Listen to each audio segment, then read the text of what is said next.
tarde con 2 minutos comenzamos con nuestra mesa constituyente. Hoy nos acompañan 4 de los constituyentes que estarán encargados de escribir la nueva constitución de nuestro país. Vemos en nuestra pantalla dividida a Benito Baranda, Amaya Alves, Arturo Zúñiga, Tania Madriaga. ¿Cómo están? Gracias por acompañarnos. Muchas gracias. Hola, Gracias, Natacha. Muchas gracias por la invitación, Natacha. Gracias a ustedes. Bueno, ellos representan a los distritos 7, 9, 12 y 20 y cada uno tendrá 2 minutos para presentar su propuesta, después cada uno tendrá 1 minuto para contestar y después vamos a abrir un pequeño debate. Así que vamos a comenzar entonces de inmediato con Tania. Tú propones establecer el mecanismo de participación directa de la ciudadanía en el proceso constituyente en curso y en la Convención Constitucional. La pregunta es, ¿cómo lograr que la ciudadanía sea la base para establecer los rumbos de nuestro país? Tienes 2 minutos.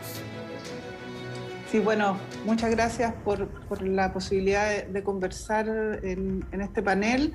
Creo que es muy importante que entendamos que el proceso constituyente tiene su origen en una necesidad histórica que planteó la ciudadanía a través de la movilización y por lo tanto la forma en que establecemos los canales de institucionalización de esa demanda ciudadana tienen que expresar también una de las demandas fundamentales de la revuelta social, que es más participación y protagonismo de la ciudadanía. Por lo tanto, creemos que es fundamental que como parte del proceso constituyente, tanto en la forma en que trabajemos la redacción de la nueva Constitución, como lo que pueda establecer la nueva Constitución para el futuro, refleje de verdad esa demanda ciudadana. Decían las calles de Chile, nunca más sin nosotros y nosotras. Eso fue una demanda muy clara que no se vio reflejada en el acuerdo del 15 de noviembre de manera tan clara como lo planteó la ciudadanía, y tenemos entonces hoy día los nuevos constituyentes electos que plantear cuáles son las formas de trabajo que nos vamos a dar para que realmente tengamos un país donde se superen las injusticias, donde se superen las desigualdades y donde se superen las faltas de participación que tenemos hasta hoy día. Muchísimas gracias, Tania. Ahora vamos con Benito Baranda. Tienes 1 minuto para contestar. Yo creo que siguiendo la misma reflexión que estaba realizando Tania, a quien saludo, también a Maya y Arturo, el eje de lo que va a ocurrir y lo que está ocurriendo ya en nuestro país es la participación ciudadana. Y tenemos que asegurar que esos mecanismos efectivamente inciden en lo que va a ser la redacción de esta Constitución. Pero no solo en la redacción y después, por supuesto, en el plebiscito, sino en la exigencia ciudadana de que eso después se transforme en ley y pueda efectivamente modificar la manera de relacionarnos que tenemos en nuestro país. Yo creo que uno de los elementos más graves que nos ha ocurrido en el último tiempo es la no consideración de la ciudadanía en la toma de decisiones del Estado, en los gobiernos, ¿no es cierto?, que han habido, y eso llevó a estas movilizaciones ciudadanas que llevan 10, 15 años, que llevaron, ¿no es cierto?, a las grandes movilizaciones ciudadanas en octubre. Por lo tanto, va a ser, yo creo que trabajo de nosotros, de las personas que estamos en la constituyente, tener abiertas efectivamente las puertas para que las personas participen activamente en este proceso y esa participación sea efectivamente incidente. Gracias, Benito. Ahora vamos contigo. Amaya, tiene 60 segundos. Bueno, me parece importante quizás bajar y junto con saludar a Benito, Arturo y Tania, quizás decir concretamente cómo podríamos llevar adelante, porque el ideal yo creo que ya está señalado. Queremos que la Constitución sea realizada no solo por estos 155 convencionales constituyentes, sino que realmente suponga incluir a quienes han estado tradicionalmente excluidos, pueblos originarios, ciudadanos de regiones, mujeres principalmente. Y entonces habrá que pensar en los mecanismos concretos y decir que el presupuesto para la Convención Constitucional del año 2001 es bastante mínimo en este punto. Entonces habrá que buscar la manera, ya sea de aumentar esos mecanismos o de articular, por ejemplo, a través de los municipios, cómo llevar adelante estos cabildos autoconvocados o estos plebiscitos en el fondo intermedio para realmente escuchar la voz de la ciudadanía. O, siguiendo ejemplos de derecho comparado, establecer una constituyente, por ejemplo, a través de sistemas informáticos, una constituyente digital u otro mecanismo, pero me gustaría mucho que habláramos de cómo concretarlo específicamente, porque yo creo que la demanda ya está al menos en el plano de la idea. Muchísimas gracias. Ahora contigo, Arturo, tienes un minuto. Bueno, primero saludar a Tania, a Maya y a Benito, y muchas gracias a ti por la invitación. Yo creo que lo primero es alegrarnos porque hay bastante coincidencia. Yo coincido con lo que plantearon inicialmente los tres convencionales que ya expusieron, en el sentido de que tenemos que buscar la forma en que de ahora en adelante haya más participación, haya más vinculación entre los que toman las decisiones y a quienes afectan esas decisiones, a los vecinos. Y en ese sentido, también, como lo decía Benito, creo que este proceso no solamente se puede hacer una vez que ya se apruebe la Constitución de salida con este plebiscito, sino que también nosotros, los convencionales, tenemos que partir dando el ejemplo, y en ese sentido tenemos que buscar la forma de hacer una convención constituyente que sea representativa, que sea diversa y que sea inclusiva, con el objetivo de poder tomar de la mejor forma posible todos esos dolores, todas esas necesidades que están teniendo las familias en nuestro país, y de esa forma plasmarlas en la Constitución y poder dejarlas ahí para que los futuros gobiernos, sean de izquierda o derecha, puedan obviamente hacer mejor su trabajo de cara a la ciudadanía. Perfecto, Arturo. Bueno, hay un consenso, al parecer, de la importancia de la participación ciudadana, pero la pregunta es cómo. Tania, te escuchamos. ¿Cuál es la propuesta tuya al respecto de involucrar a las personas en este proceso tan importante? Bueno, hemos planteado en la campaña, y fue bien recogido por la comunidad, algunas iniciativas. Por ejemplo, las iniciativas populares constituyentes, es decir, que hayan espacios para que la convención tenga que, de manera vinculante, referirse a aquellas propuestas que la ciudadanía ha levantado en estos muchos años de lucha, pero también de producción de propuestas respecto a cómo deberían funcionar ciertas políticas sociales, ciertas dimensiones del Estado. Por otro lado, también hemos planteado la idea de los plebiscitos intermedios respecto a aquellas cuestiones que alcancen una mayoría simple, pero que no logren el quórum que hasta hoy día está establecido. Y creo que lo más importante es que en el reglamento de la convención podamos definir cuál va a ser el rol de los cabildos y las asambleas de los distintos distritos y territorios, porque la ciudadanía se ha preparado, ha trabajado en propuestas constituyentes, ha deliberado, y esa deliberación debería formar parte de la forma de trabajo de la convención para que tengamos una nueva propuesta constitucional realmente legítima. Benito Baranda, también voy contigo. ¿Tú estás de acuerdo con este tipo de medida para involucrar a la ciudadanía o tienes otras propuestas, quiero decir? Bueno, desde Independiente No Neutral hemos estado trabajando y reflexionando acerca de esto. Comparto las que se han señalado ahora y agregaría que tenemos que asegurar también que haya una absoluta transparencia, porque una de las formas de que la ciudadanía participe, no solamente los grupos organizados, es que se informe efectivamente lo que está ocurriendo dentro de la convención.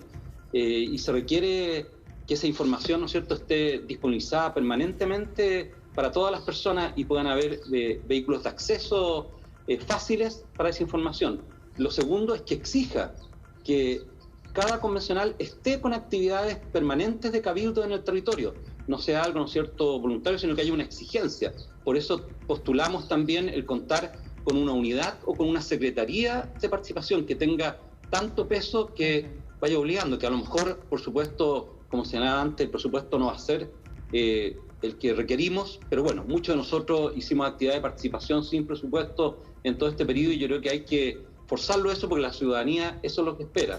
Y lo tercero, ¿no es cierto?, es que la ciudadanía pueda participar en cabildos también temáticos de áreas en las cuales el impacto es muy fuerte en sus vidas. Por ejemplo, los temas que a mí me preocupan mucho son los temas de vivienda y de ciudad. Perfecto. Amaya, se ha hablado también de esta modalidad grupal, pero tengo entendido que tú también buscas una modalidad individual en esta participación, ¿no es así? Lo que yo indicaba es que hay ejemplos de otros procesos constituyentes que nos pueden servir, no necesariamente para copiar de manera textual, puede uno adecuar a la realidad chilena. Sabemos que en Chile existe una brecha digital, pero aún así, a propósito de la pandemia, creo que muchas personas hemos debido trabajar no por medios telemáticos. Por tanto, es posible que una de las alternativas, no podría ser la única, pero una de las alternativas fuese poner a disposición de todos y todas, no solamente ciudadanos, ojo, estamos hablando de participación popular, que incluya por ejemplo, a niños, niñas y adolescentes, en que se pudieran formular algunas preguntas del trabajo de la Convención Constitucional y esas respuestas fueran relevantes para el trabajo de la Convención. Y eso podría darse por vía telemática, pero vuelvo a decir, es solo una alternativa, no es la única posible, evidentemente. Arturo, ¿qué podrías agregar tú a este proceso tan importante? Yo creo que ya hemos tenido experiencia, no solamente afuera de nuestro país, sino que aquí mismo con los encuentros autoconvocados locales que se hicieron durante la última parte del gobierno de la expresidenta Michelle Bachelet. Y también tuvimos la experiencia que hace poco fuimos invitados por parte de la Universidad Católica de la Universidad de Chile, en donde también hicieron un trabajo muy interesante con más de 8.000 personas que participaron. Pero independiente del medio, como decía Benito, ahora estamos en pandemia, es más difícil todavía poder reunirnos. Creo que lo más importante es que sean encuentros representativos, diversos e inclusivos. Es decir, como decía también Benito, que no sean solamente los grupos organizados, porque obviamente hoy ya saben cómo llegar a tocar las puertas necesarias para que se cumplan obviamente sus intereses, sino que también, como decía ahora último, que por ejemplo, cómo hacemos para que los niños, que obviamente no tienen la facilidad para poder tocar esas puertas, puedan verse expresadas sus necesidades. Lo mismo con los adultos mayores, que muchas veces a lo mejor no quieren participar, no saben cómo participar, donde finalmente no pueden por cosas laborales. Entonces, tenemos que buscar la forma de lograr que haya representatividad, diversidad e inclusividad. Bien, ahora vamos a cambiar de tema, vamos contigo, Benito, porque desde que Chile ratificó la Convención sobre los Derechos del Niño en 1990, poco se ha avanzado en igualdad y protección de derechos de infancia. Lo mismo ocurre con los adultos mayores. Concretamente, es muy importante esto, ¿cómo lograr que estos grupos sean considerados sujetos de derecho y no como objeto de protección? Tienes 2 minutos. Bueno, efectivamente, como tú señalas, hay 3 tratados que Chile ha firmado, no solamente de las personas mayores, también las personas en situación de discapacidad y la Convención de Derechos del Niño. Estos 3 convenios o tratados internacionales son vinculantes para Chile y no han pasado a ser parte de su legislación. De hecho, aún estamos esperando la Ley de Garantía de los Derechos de la Infancia, frenada actualmente en el Congreso. Yo he propuesto, ¿no es cierto?, como muchas de las otras personas, por Amaya, Tania y también Arturo lo han pensado así, poner en la Constitución como titulares de derecho a estos 3 grupos de personas, y que lo firmado en la Convención de los Derechos del Niño sea parte de la nueva Constitución, porque eso es lo que firmamos y a eso nos comprometimos también frente al mundo. Lo mismo con las personas en situación de discapacidad y las personas mayores. Eso tiene que estar presente en nuestra Constitución, lo tenemos que garantizar y después llevarlo a leyes, a normas, ¿no es cierto?, que efectivamente salvaguarden la dignidad de esas personas dentro de nuestra sociedad. Nuestros niños y niñas lo han pasado mal en esta sociedad. No hemos sido capaces de garantizar sus derechos y es el momento de hacerlo, y la Constitución es una excelente oportunidad para realizarlo, al igual que las personas mayores y las personas en situación de discapacidad. Perfecto. Arturo, vamos contigo, tienes 1 minuto para contestar. Coincido en cuanto a que estos 3 grupos han sido postergados por muchos años. ¿Para qué hablar del tema de los adultos mayores, que seguimos discutiendo hasta el día de hoy una reforma a las pensiones con personas que han trabajado durante 40 años, han sacado la mugre y esa pensión que hoy día están recibiendo no les alcanza para llegar a final de mes? Benito expuso acerca de los niños y niñas también, y para qué hablar del mundo de los discapacitados, en donde todavía hay mucha injusticia en nuestro desarrollo urbano de las ciudades, de las veredas, de las calles, que imposibilitan que estas personas puedan tener una vida lo más normal posible como la tendría cualquier otra persona. Y creo que debemos de alguna forma hacer valer el derecho que hoy día ya existe, que todos somos iguales ante la ley, y eso hoy día no se está cumpliendo. Entonces necesitamos, tal como existe un Consejo de Defensa del Estado que defienda al Estado de quienes demandan al Estado, también que exista un Consejo de Defensa del Ciudadano que defienda obviamente los derechos que están expresados ya en la Constitución. Gracias, Arturo. Vamos contigo, Amaya. ¿Qué opinas sobre lo planteado por Benito? Tienes 1 minuto. Sí, lo primero es el lenguaje. Yo creo que es importante señalar que las personas, el sistema jurídico lo que defiende son las personas, y las personas tienen una dignidad con independencia de la condición, y por eso es importante indicar que niños, niñas y adolescentes son ciudadanos, por supuesto una ciudadanía progresiva, ¿no? No es lo mismo un niño de corta edad, que seguramente tiene una mucha mayor dependencia, que una persona de 14, 15 años, que evidentemente debe ser reconocida en la titularidad de derecho. Y lo otro, las personas, entiendo que el Tratado Internacional habla de personas adultas, en definitiva no hace esa distinción que a veces se ocupa como de adultos mayores, que a veces también tiene el uso de algo denominado categoría sospechosa, que es la edad. En general en nuestra sociedad lamentablemente miramos la edad como algo problemático, y por eso se supone que la ley está prohibida de hacer discriminaciones arbitrarias basadas en la edad. Y lo otro son las personas en situación de discapacidad, porque las personas no están definidas por esa condición de discapacidad, son personas y tienen dignidad íntegramente. La obligación del Estado son tres en materia de derechos humanos, que son promover, proteger y garantizar, porque la verdad es que el papel aguanta todo. Entonces yo creo que el trabajo profundo es en la garantía. Las personas no estamos en condiciones reales de igualdad. Esa denominada igualdad ante la ley es una igualdad que no es real. Lo que debemos demandar es una igualdad material, que significa basado en nuestras, en el fondo, condiciones distintas desde el lugar que ocupamos en el mundo. La norma jurídica debe garantizarnos la igualdad, y para eso hay que trabajar con todas las distinciones posibles. Muchas gracias, Tania. Ahora tienes un minuto, te escuchamos. Gracias. Sí, quizás quisiera aportar a la reflexión que se hace, ya que todos han valorado la necesidad de garantizar los derechos de estos grupos, es que entendamos que en nuestra sociedad no están garantizados porque es una sociedad que está basada en criterios de exclusión, de discriminación y de desigualdad. Las sociedades que llegan a los niveles de concentración y de desigualdad que llegan a nuestras sociedades siempre van a tener un grupo o grupos que pagan el costo de esa concentración.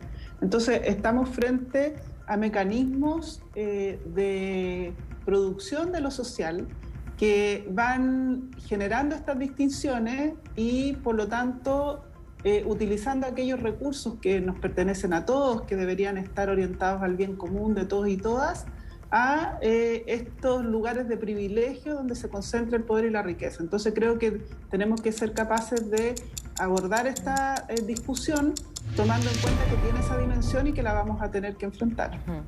Perfecto, muchas gracias. Bueno, ahora abrimos el debate. Vamos contigo, Benito. Has escuchado las opiniones de los otros tres constituyentes. ¿Quisieras agregar algo más a este debate? Sí, agregar que partiendo, ¿cierto?, de lo que decía Amaya, que creo que le dio la profundidad que requieren, la dignidad de las personas tiene que ser salvaguardada todo el transcurso de la vida. Y esa dignidad hoy día no es salvaguardada.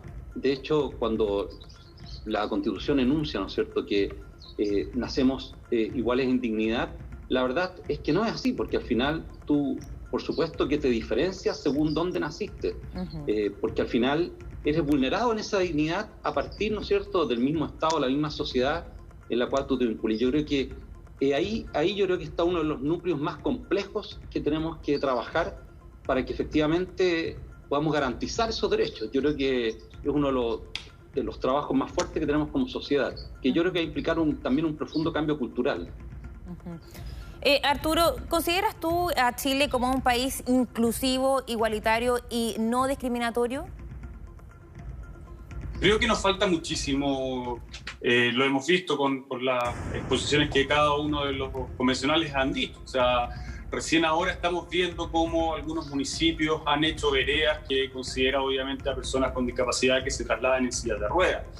Recién ahora estamos viendo cómo se consideran distintas orientaciones sexuales y obviamente tenemos que seguir avanzando en eso, pero no podemos obviamente partir desde cero y llegar a 100% de un día para otro. Y eso tenemos que ir avanzando, tenemos que seguir fortaleciendo que estos grupos no sean discriminados. O sea, no puede ser que, como decía Benito, porque una persona, incluso discriminación social, porque haya nacido en determinada comuna, no tenga los mismos derechos, por ejemplo, en educación, que los que tenga otra persona que haya nacido en una comuna distinta, cuando son servicios del Estado que se dicen dar al mismo nivel de calidad. Entonces, por eso creo que, como decía Benito, o sea, escucha, hoy día tenemos en esta Constitución el derecho a la igualdad ante la ley, a nacer en igualdad de dignidad, pero no se está cumpliendo. Entonces, por eso yo insisto en que una buena forma sería tener este Consejo de Defensa del Ciudadano, de que defienda los derechos de la ciudadanía que están expresados en la Constitución.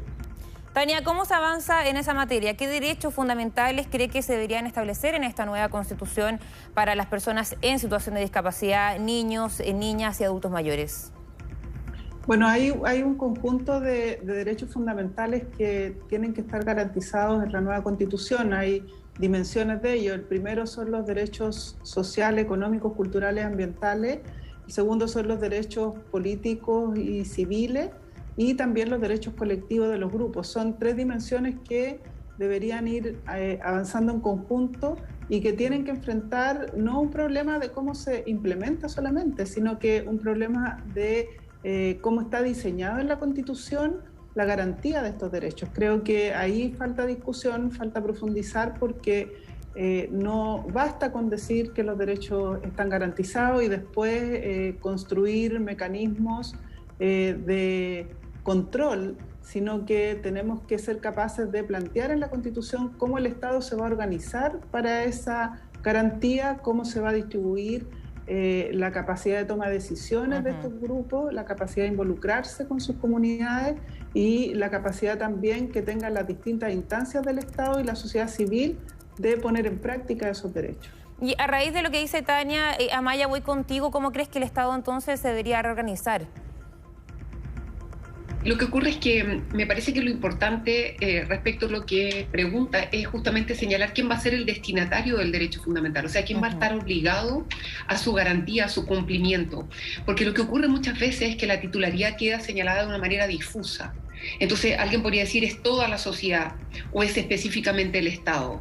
Por ejemplo, vamos a la garantía de educación. La actual Constitución indica que los obligados a la educación es un derecho preferente de los padres, y eso se denomina minimalismo cívico. Por tanto, evidentemente tenemos que repensar las garantías constitucionales, el catálogo de derechos fundamentales, para aclarar quién es el obligado. Y ojo que no necesariamente la garantía es jurisdiccional. Lo puede ser, por supuesto, que es tener una acción judicial para ir a tribunales, pero no podemos terminar en el fondo judicializando todo. Por tanto, tenemos que establecer también garantías institucionales. El Instituto Nacional de Derechos Humanos, como señalaba antes el Defensor del Pueblo, podría ser una institución, pero hay que crear mecanismos de garantías institucionales, jurisdiccionales, en el propio texto normativo que permitan asegurar el cumplimiento. Perfecto, Amaya, muchísimas gracias. Nosotros vamos a ir a una breve pausa comercial, pero no se vaya porque a la vuelta seguimos con Mesa Constituyente.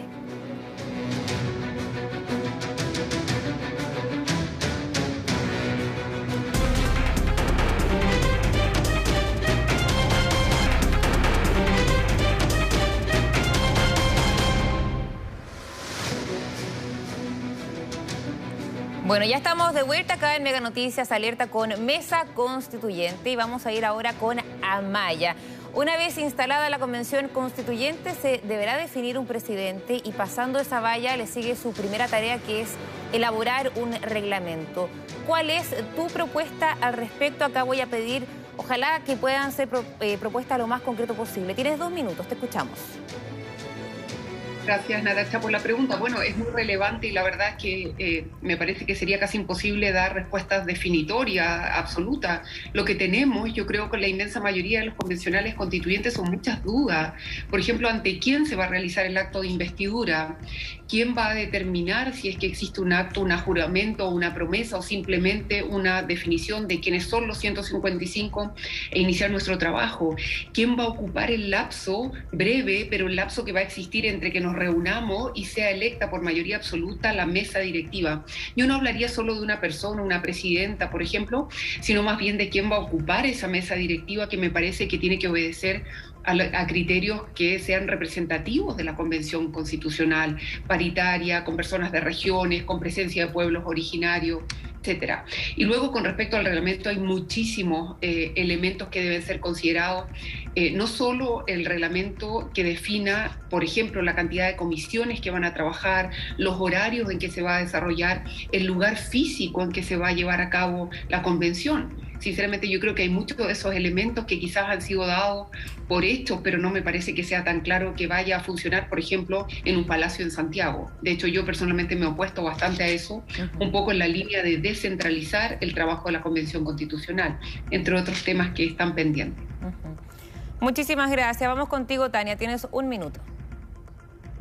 Y bueno, como decía Maya, hay muchas cosas que están sin precisar. Ha habido muchas discusiones, hay una tendencia a querer enmarcar el funcionamiento o proponer que el funcionamiento de la convención se enmarque en lo que conocemos en el Congreso. Creo que eso es un error.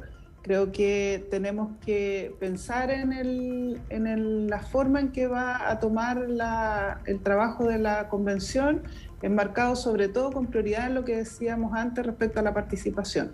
O sea, tiene que ser un espacio transparente para la ciudadanía, tiene que ser un espacio que informe, un espacio que comunique, que esté abierto también a las propuestas, que se organice entonces para funcionar de acuerdo a ese objetivo y que pueda ir generando su funcionamiento en base a consensos, pero también con clara definición de cómo se van a abordar los disensos de frente al país, sin esa práctica que conocimos durante todo este periodo de transición, donde se negociaba a puertas cerradas de la ciudadanía. Creo que esas son cosas que tienen que estar muy claras en el reglamento, y estoy muy de acuerdo con que es imposible que esta convención se desarrolle encerrada en un palacio en Santiago. Creo que eso es una señal totalmente contraria a lo que la gente incluso votó cuando eligió a los convencionales,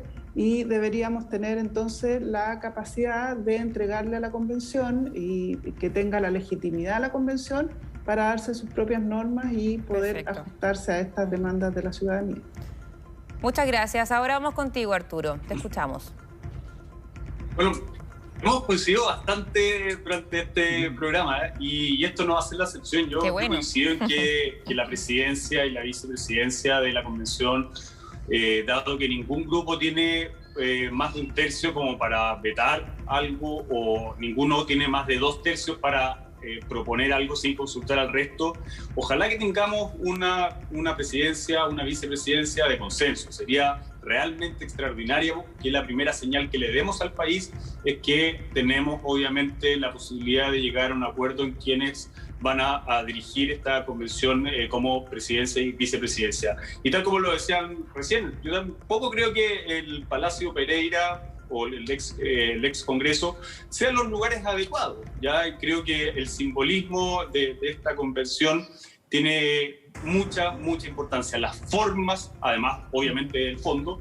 Por lo tanto, creo que debiésemos buscar la forma en que podamos sesionar en todas las regiones de nuestro país, con el objetivo también de escuchar las necesidades que son muy diferentes. Nuestro país es muy largo, muy diferente geográficamente, y es necesario que podamos tener esa posibilidad de reunirnos con cada una de las regiones de nuestro país. Ojalá que sea una persona dialogante, ojalá que sea una persona con trayectoria, y lo más importante para mí es que también sea una persona que respete las minorías, tal como veníamos hablando en el bloque anterior de estas minorías que no han sido escuchadas por mucho tiempo, sean de personas mayores, sean de niños, niñas, sean de personas con discapacidad. Bueno, en esta convención, y precisamente porque se discute una nueva constitución, es que es necesario que todas las minorías, aunque estén levemente representadas, sean escuchadas, y si hay una propuesta de mayoría, ningún problema, que exista también una propuesta de minoría para escuchar las diferentes propuestas que se puedan dar en los grupos que componen esta convención. Tratemos de respetar un poquito más los tiempos para ahí tener más tiempo para debatir después. No se escuchó, perdona. No, está bien. Benito, tienes 1 minuto, te escuchamos. Bueno, muchas gracias. Comparto lo que decía Maya al inicio, ¿no es cierto? Lo de la mesa es algo extremadamente importante, y tienes una mesa más amplia. Como lo he manifestado públicamente también, y varios de nosotros lo hemos manifestado, Yo creo que tiene que estar compuesta por más personas y tiene que ser una mesa que represente lo que es la convención, que nos ayude, ¿no es cierto?, a construir esto en el tiempo limitado que tenemos para construirlo.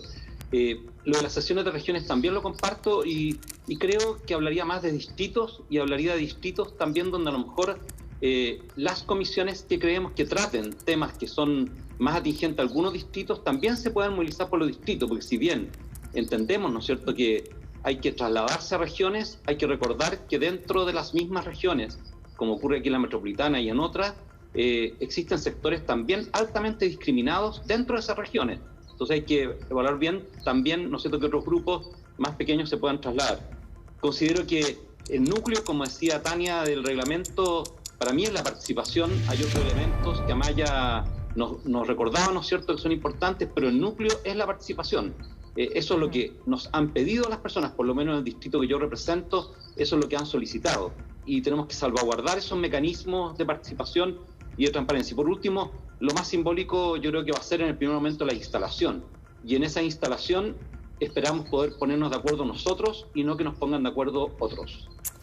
Perfecto, Benito, muchísimas gracias. Abrimos este espacio de debate. Comenzamos contigo, Amaya. Mi pregunta es, ¿cuántas personas deberían estar en esta directiva? Y también se plantea que por temas de paridad la presidenta quizás debería ser mujer. ¿Cuál es tu opinión al respecto? Sí, yo estoy de acuerdo que debe ser un espacio plural, de varias personas. En realidad habría que pensar exactamente, porque si va a haber más que un presidenta y un vicepresidente, podría también, ¿no es cierto?, haber vicepresidencia. Por ejemplo, hemos dicho tantas veces que el tema de la participación ciudadana es clave. Por tanto, podría perfectamente haber una presidencia o vicepresidencia de participación ciudadana. Me parece que también, y no lo hemos tocado aquí en detalle, es muy importante de la transparencia, pero también de los conflictos de interés. A mí me parece que ahí hay un trabajo por hacer para desmarcarnos quizás de lo que ha sido históricamente la labor del Congreso Nacional, y tenemos que hacerlo con un estándar mucho más exigente. Por tanto, habrá que pensar en esa vicepresidencia. Hace poco estábamos en una reunión también con constituyentes mujeres. Yo creo que la perspectiva de género justamente esta integración paritaria es una de las grandes novedades, así como la incorporación de 17 escaños indígenas. Entonces, la incorporación de pueblos originarios y de una convencional paritaria, creo que podrían ser considerados todos esos elementos relevantes de tener una representación en la mesa directiva. Benito, ¿quién debe ser la persona, a tu juicio, que presida esta convención? O sea, yo me incliné inicialmente, ¿no es cierto? Amaya no lo dijo directamente ahora, pero me incliné directamente por una mujer. Considero que es una señal extremadamente importante para lo que estamos viviendo hoy día en Chile, para los cambios que están ocurriendo. Y si queremos efectivamente, ¿no es cierto?, que esta Constitución sea escrita desde una perspectiva de género, que la atraviese, ¿no es cierto?, creo que la conducción de una mujer nos podría por lo menos dar un primer paso hacia eso. ¿Quién? No tengo una persona, he estado conociendo, voy conociendo en cada uno de los diálogos a mucha gente y considero que, bueno, hay muchas personas que son importantes, a lo mejor alguien de los pueblos originarios también, que me ha ido tocando conocer en estos diálogos, pero creo que una mujer sería un buen paso. Arturo, en otro tema, ¿qué opinas del quórum de los 2/3? ¿Se debe mantener? ¿Hay propuestas para eliminarlo? ¿Cuál es tu opinión? A ver, bueno, se ha dicho mucho acerca de por ejemplo, Atria decía al principio modifiquémoslo, después cuando vio los resultados dijo no, mejor no lo modifiquemos, ya no es necesario. Yo creo que tenemos que tener claro que los que estamos acá presentes, nosotros 4, más los otros 151 convencionales, fueron elegidos bajo ciertas reglas que la ciudadanía fue a votar en primera instancia en un plebiscito, segundo fue a votar por nosotros y de alguna forma nosotros tenemos que respetar esas reglas. O sea, no podemos llegar y a la primera decir, no, ¿sabe qué? Ya no vamos a respetar las reglas de las que ustedes fueron a votar y por la cual validaron todo este proceso. Sería un mensaje horrible a la ciudadanía. Y es por eso yo creo que debemos mantenernos con todas las reglas que fueron votadas por la ciudadanía, con una alta votación en el plebiscito del año pasado, y buscar las formas en lo que no está regulado, en que podamos obviamente acercarnos a lo que decía Benito, en el sentido de meterle mucha participación, insisto, una participación representativa, diversa e inclusiva, y obviamente con mucho carácter regional. Concuerdo con lo que mencionaba Benito, si hay la posibilidad de tocar algún tema en específico en un distrito que obviamente está necesitado de ese tema o es muy importante, hay que hacerlo de todas maneras y poder seguir obviamente perfeccionando todo lo que podamos hacer dentro del marco que ya nos dio la ciudadanía. Gracias, Arturo. Tania, ¿cuáles son las bases entonces para iniciar este proceso y darle legitimidad a tu juicio? Y bueno, hay una discusión muy importante que se ha estado dando respecto a cómo entender el contexto en el que se da la convención. Yo creo que ahí no tenemos un acuerdo a nivel nacional, todos los actores, y bueno, es legítimo. Por eso estamos en esta discusión de que estamos en una crisis y social, económica, política, institucional, y por lo tanto nos sentamos a discutir, nos activamos a deliberar sobre cuáles son las reglas que tenemos que seguir en lo que viene en la historia de nuestro país, y eso nos pone en tensión a todos y todas. Creo que hay una diferencia que se ha planteado sistemáticamente respecto a que las reglas no se pueden modificar. Yo creo que estamos en un país con una institucionalidad en crisis que ha puesto ciertas reglas. Esas reglas no pueden clausurar el debate. Yo creo que eso es una costumbre antidemocrática de nuestro sistema político. Que hayan reglas no quiere decir que las reglas no se puedan discutir. Otra cosa es cómo se pueden cambiar. Eso hay que definirlo también. Y yo creo que la convención debe ser autónoma en su discusión. Si la convención se pone de acuerdo en una propuesta respecto a cómo debe funcionar la convención, el poder constituido tendrá que escuchar y tendrá que hacer su trabajo. Y ahí habrán, bueno, las tensiones y las contradicciones que tengan que haber. Y por otro lado, hay temas de contexto. La convención no está en el aire, no funciona en el aire, no funciona en el futuro, funciona en el presente, en un país donde hay muchos temas pendientes, y por supuesto que deben ser afrontados y discutidos, y hemos planteado con mucha claridad que hay algunos temas pero que son básicos: las violaciones a los derechos humanos que ocurrieron durante la revuelta, los presos políticos que hoy día todavía están encarcelados, la militarización de la Araucanía. Son temas que la convención va a tener que abordar, porque vamos a trabajar descentralizadamente, porque vamos a escuchar a todas las comunidades, porque queremos trabajar participativamente, y las comunidades están exigiendo cuestiones que a lo mejor la convención no tiene facultades para abordar, pero sí va a tener facultades para tomar en cuenta esas dificultades, esas posiciones, esas demandas, y el poder constituido también, de nuevo, tendrá que hacer su trabajo. Gracias, Tania. Bueno, ahora vamos a cambiar de tema. Vamos contigo, Arturo. Tú propones un Consejo de Defensa del Ciudadano y tener un Estado al servicio de las personas. ¿Cuáles son las bases para reglamentar esta materia y dar un paso real al respecto? Tienes 2 minutos. Bueno, yo lo planteaba de esta forma, Natacha. ¿Por qué? Porque tal como lo conversamos al principio, uno se tiene que situar en de dónde viene, cuál es el origen de que hoy día estemos a días de la primera convención constituyente elegida democráticamente. Y esto fue porque tuvimos muchos problemas de pensiones, muchos problemas de educación, de salud, de seguridad, de vivienda. Y con justa razón, la ciudadanía ya se puso a marchar en grandes masas. Y en ese sentido nosotros tenemos que ver qué es lo que sucedió. Y lo que sucedió es que, tal como lo planteé anteriormente, llevamos 15 años debatiendo una ley de reforma a las pensiones y todavía no pasa nada.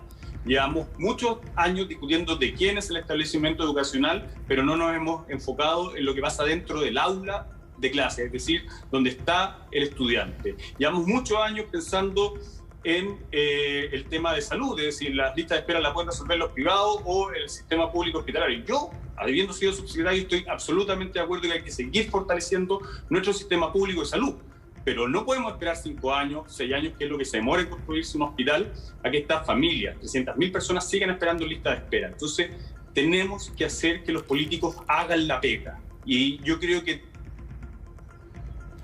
Bueno, estamos con problemas técnicos. Ahí te escuchamos. Continúa, por favor. De lo que yo proponía era de que poner un Consejo de Defensa del Ciudadano. es decir, de que alguien que defienda los derechos de las personas que están en la Constitución. ¿Por qué? Porque no cuesta nada demorarse 15 años, nadie le pasa la cuenta a ningún gobierno, a ningún Congreso Nacional de no haber legislado correctamente durante 15 años. Y eso no puede seguir pasando. Necesitamos que alguien se haga responsable de las cosas que no están ocurriendo y los problemas de las familias más vulnerables de nuestro país. Muchísimas gracias, Arturo. Amaya, ¿qué opinas entonces de este Consejo de Defensa del Ciudadano? Tienes un minuto. Lo que ocurre es que me parece que lo que vamos a ir a conversar a la Convención Constitucional es algo más grande y más profundo.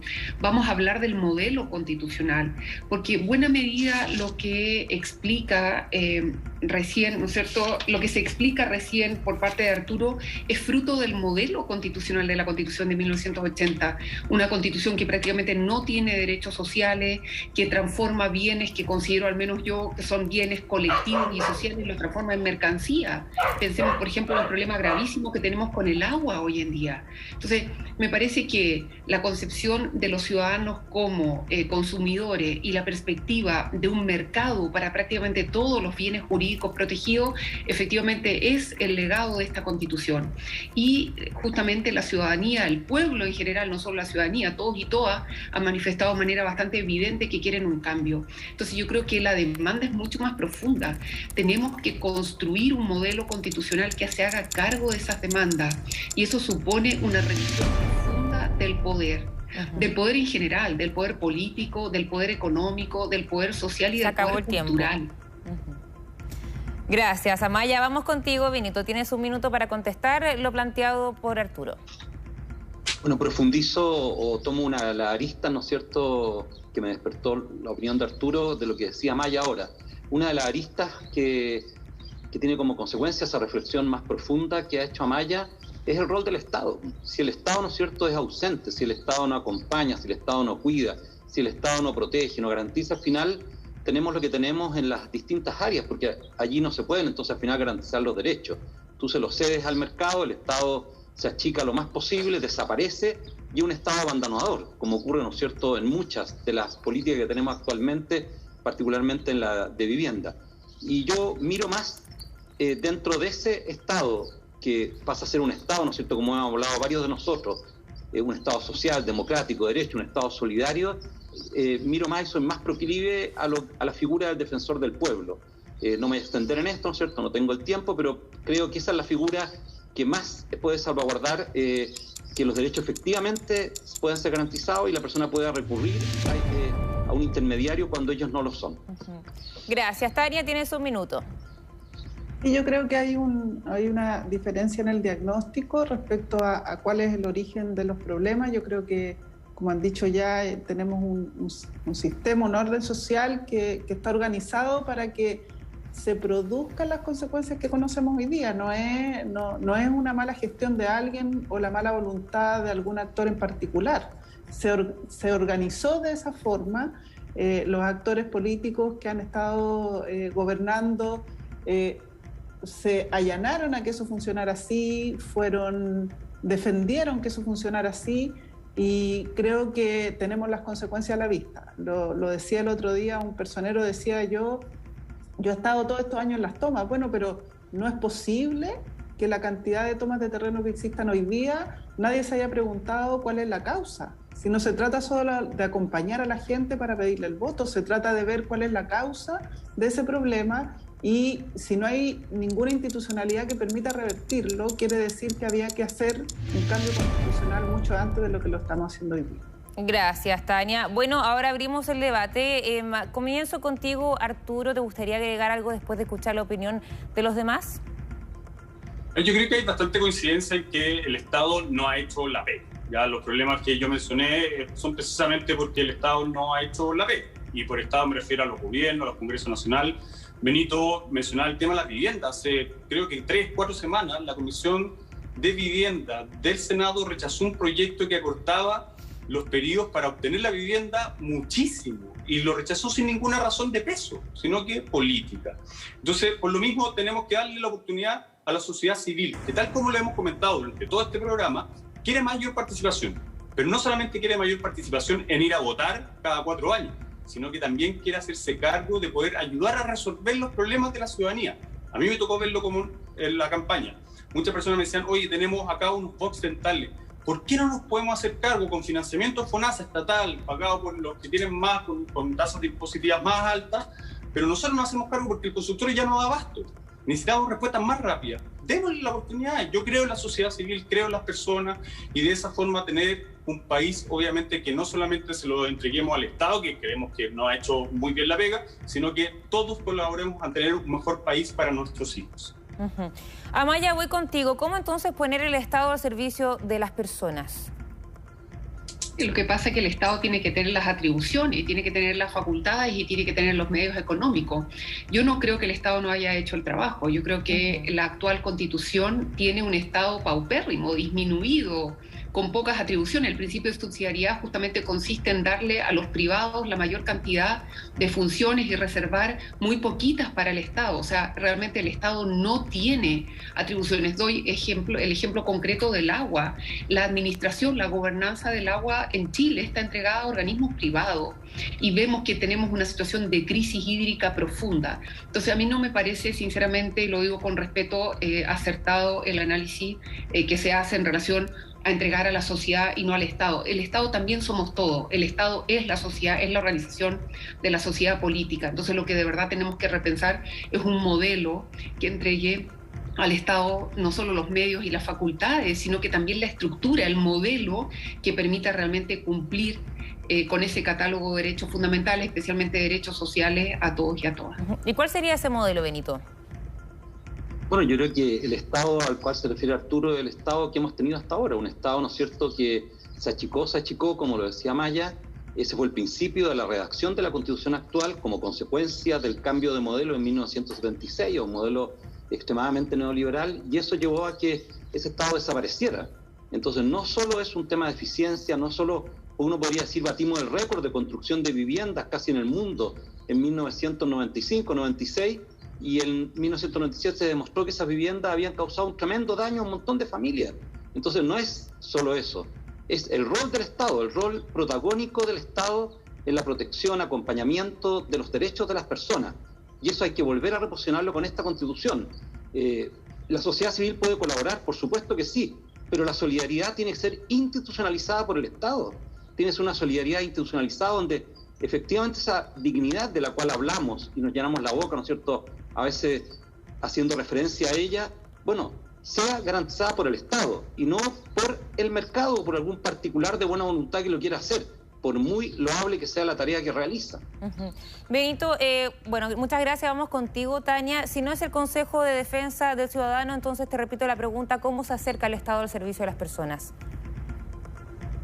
Pero bueno, Tacha, no a Tania. A Tania, perdón. Gracias. Perdón. Yo creo que hay una discusión importante que se abrió y que tiene que ver con cuál es el rol de la comunidad también en la producción de la sociedad. Desde mi punto de vista, la sociedad la producimos todos y todas. El Estado es la forma en que nos organizamos para gestionar aquello en común que necesitamos institucionalizar para garantizar una vida de la sociedad como conjunto. Pero por supuesto que la ciudadanía, las organizaciones tienen que tener un papel y de hecho lo juegan, y muy importante, así como los privados. El problema es que nuestro Estado, el Estado que conocemos, el Estado neoliberal, está al servicio de los privados que se organizan para el lucro. Esos son los privados que obtienen garantías de este Estado. Y nosotros creemos que lo que tenemos que tener es un Estado al servicio de la sociedad, con las distintas formas de organización y producción que tiene la sociedad. Un ejemplo muy, muy importante es el de las mujeres.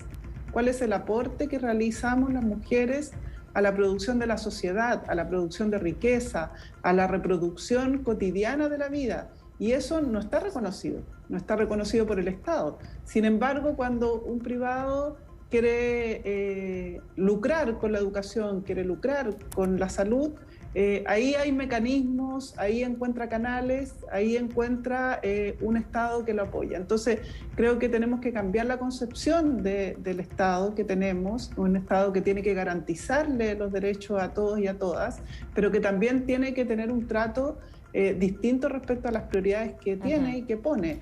La sociedad se construye con solidaridad también, con colaboración también, si no, no hay sociedad. Y tenemos las crisis que ya hemos visto respecto a esta forma de organización social. Bueno, muchísimas gracias, Tania. También les quiero agradecer a todos ustedes por ser parte de Mesa Constituyente. Muy importante saber cuál es su opinión en este proceso tan importante. Antes de despedirnos, eso sí, voy contigo, Tania, porque realmente no podemos terminar esta sección sin tocar la contingencia. Se están definiendo candidaturas presidenciales. Como Lista del Pueblo, ¿van a proyectar a Jorge Sharp como su abanderado, perdón? No, la Lista del Pueblo el fin de semana lo que decidió fue que va a participar con su propia organización. Yo soy constituyente, yo no soy vocera de esa organización. Va a participar en las próximas elecciones y tomó la decisión de también empujar una candidatura presidencial independiente. Jorge Sharp no forma parte de esa organización, así que él tendrá que responder por sí mismo y la organización a la que pertenece. ¿Se descarta entonces? Como candidato de la Lista del Pueblo, sí. Ya. Bueno, muchísimas gracias. Sí. Entonces, se pasaron. Que estén muy bien. Cuídense. Ya pues, gracias. Chao, gracias. Chao, muchas gracias, Natacha. Saludos, Benito. Bien, vamos a una pausa y volvemos con más información en Mega Noticias Alerta.